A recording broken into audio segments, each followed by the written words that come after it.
Hello বন্ধুরা, আজকে তোমাদের সাথে শেয়ার করব লঙ্কা গাছের ভিডিও। আমাদের বাড়িতে কিন্তু আমরা বিভিন্ন রকমের লঙ্কা গাছ লাগিয়েছি, আর ভীষণ ভালো লাগে যখন গাছ ভর্তি লঙ্কা হয়। দেখো, এই লঙ্কাটা একটু সবুজ ধরনের, গায়ে একটু হালকা কালো ছিটে ছিটে মতন দাগ আছে। এইগুলো কিন্তু পুরো গাছ ভরে হয়, আকাশের দিকে মুখ করে থাকে লঙ্কাগুলো। দেখেছো লঙ্কাগুলো কতটা সুন্দর হয়েছে, আর প্রত্যেকটা ডালে কিন্তু হয়েছে। এত ভালো লাগছে দেখে। আর এক রকমের লঙ্কা লাগিয়েছি এখানটায়, এরকম একটা টবে লাগিয়েছি, আর এই গাছগুলো সব টবেই লাগিয়েছি। দেখো লঙ্কাগুলো, এটাও কিন্তু পুরো গাছ ভর্তি হয়েছে। আর কি সুন্দর কালারগুলো এত সুন্দর, মানে গাছে থাকতেই যেন ভালো লাগছে, গাছ থেকে ছিঁড়তে ইচ্ছে করছে না।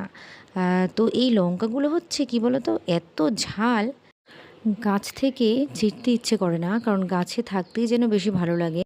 কেমন লাগলো ভিডিওটা বন্ধুরা, কমেন্ট করে কিন্তু জানিও।